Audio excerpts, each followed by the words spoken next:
I'm talking about a mechanical explanation, not just the spiritual, as Adrian alluded to earlier on. He was a highly principled man, but also a very spiritual man, and he would hear notes in something as simple as the plough hitting a stone in the furrow, or the wind whistling through the trees. And he loved whistling. He'd go up and down the drills, whistling, you know, and it was nice to listen to them. As Patrick Cavan said, my mother made the music of milking. My father whistled the music of milking. You know, I often heard him whistling as he hand milked the cows. But a mechanical reason for why he made so many tunes, particularly in the late 70s and the late 80s, was to do with the flat Ceol, and he had his band called the Long Ridge Ceilidh Band. Long Ridge being a historical part of Killy, where I suppose officially part of the Escarida that goes through the centre of Ireland, but it was also historically connected to the monasteries that were in Killy, which were born 100 years before Clonmacnoise. Of course, Clonmacnoise took over because, I suppose, of the importance of the River Shannon, etc. But back to the Long Ridge, he was very successful with this Ceilidh band.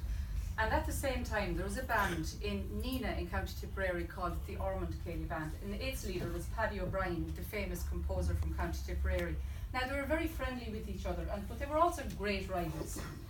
And at the time, and I'm sure Martin O'Donoghue will remember this one, you know, at the time in the late 70s, the whole part of the competition was who's going to get up with the new tunes tonight in the All-Ireland Ceilidh Band competition. And Mammy, you'll remember that too. And some of these tunes were easier to listen to than to play, in fairness. Some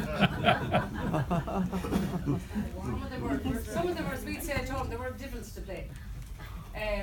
But I was talking to Eileen O'Brien just at the weekend gone there. There was a music festival in Glasgow, and both myself and Eileen were over at it. And she told me a funny story. I'm going to relate it to you now about her dad and my dad. He was an accordion player, John was a flute player. Now my father was 5'8", not particularly tall in current days, but he was well set on the ground. And Paddy O'Brien was better set on the ground.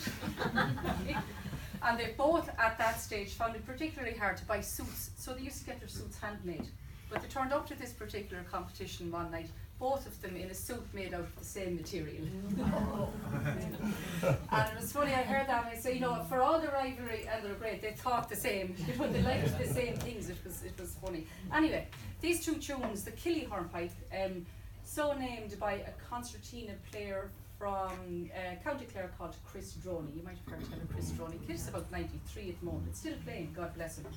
And the second one is a tune that my dad made for President Mary McAleese. And her theme when she came into office at first was to build bridges, if you remember. And this second tune is called A Builder of Bridges. So, and then Adrian's got to help.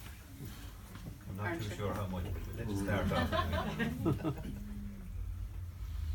You see drops coming out of there, it's not dribbles.